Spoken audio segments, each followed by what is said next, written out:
Relentless rains continued to batter Mumbai, India's financial capital, for the third successive day. It brought Mumbai to a grinding halt as many parts of the city dealt with severe waterlogging and crumbling infrastructure. Rescuers helped school children out of a bus which got stranded amid the flood-like situation near Gandhi Market.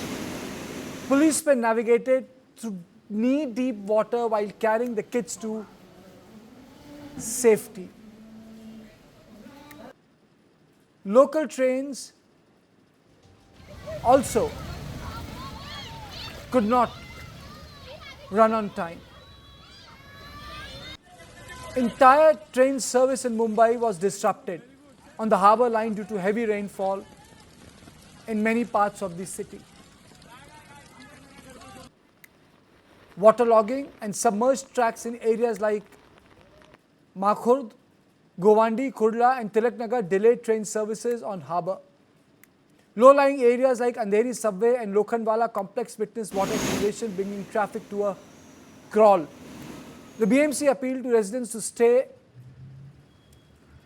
inside and only step out only if necessary. Chief Minister Devendra Fadnavis chaired a high-level meeting to assess the ongoing weather situation and prepare response. Fadnavis said that by August 21st, orange and red alerts may be sounded in several other Maharashtra districts. Districts near Mumbai, such as Thane, Palghar and Raigad, are also expected to witness similar weather conditions. The IMD warned that heavy rainfall will continue to lash western states, including parts of Goa, Konkan, central Maharashtra and Gujarat for next 7 days. No relief is expected anytime soon as Met Office has issued a red alert for the city till Tuesday, anticipating heavy to extremely heavy rainfall. Let me play out a ground report from our correspondent first.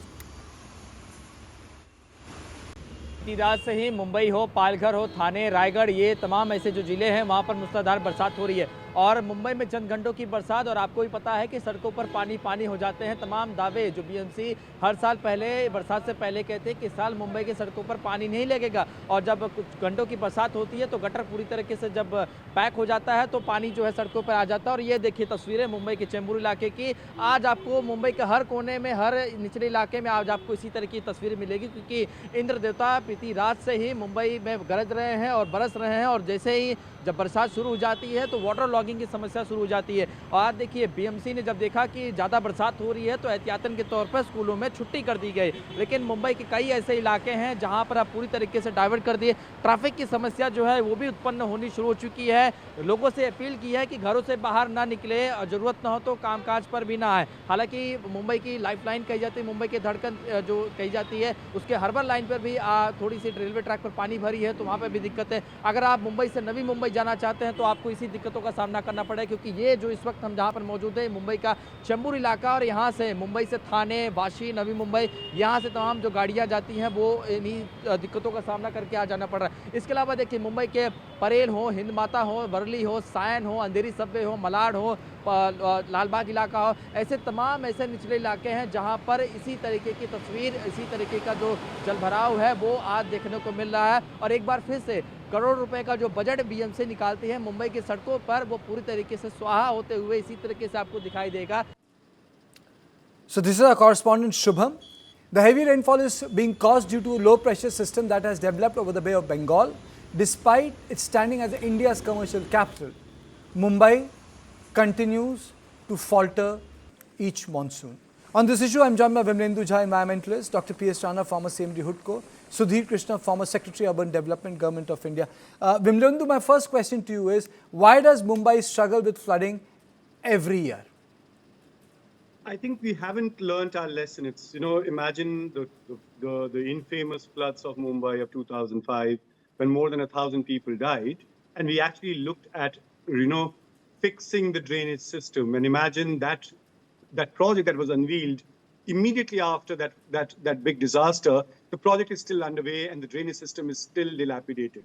Indeed, one thing that we need to understand that there are extreme weather events, but now to just blame it on extreme weather events or an extreme flood or extreme rainfall cannot be an excuse in 2025. Perhaps for last 5 years, we've seen a pattern of extreme rainfall and therefore flooding. So when we actually are aware of these climate events and the recurring, both in terms of intensity and frequency of these rains, then we have to really look at a governance system to manage the water.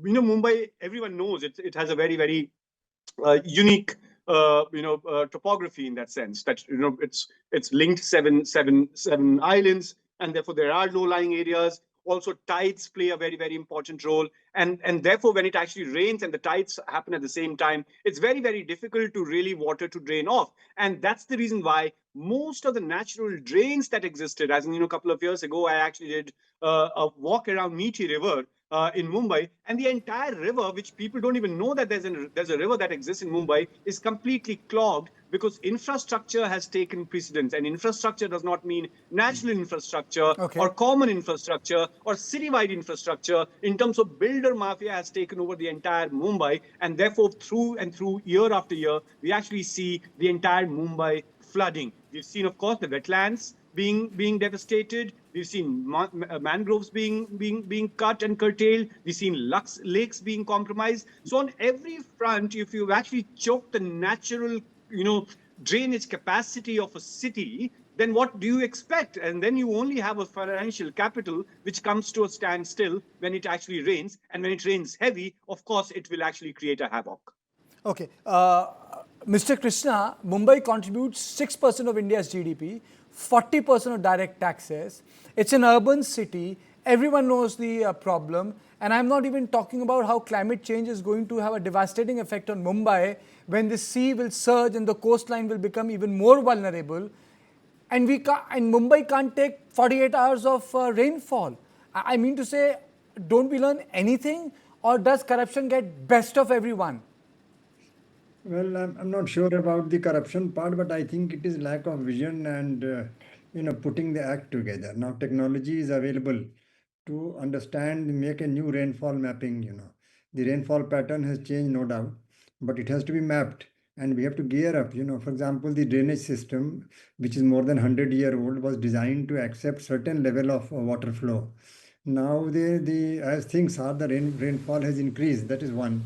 And secondly, the maintenance is also a challenge. So they had taken up a project called Brimstone Ward, and that was taken up, I think, about 20 years ago. And still it is not complete, and it is time to revive that project, to give a push and take a fresh look. That is one thing. The drainage system has to be focused on carefully. And number two, the open drain, that is all one project, but open drain system is the story of every city in the country. Mumbai suffers more because it is a low-lying city, close to the coast, and therefore it suffers most because of tidal ingress also. So that is one thing. Otherwise, the open drain system is clogged with solid waste, plastic waste and all kinds of city waste. Construction hutments come up, housing comes up, unauthorized housing has come up along the creeks and open drains. So the drainage system also gets clogged.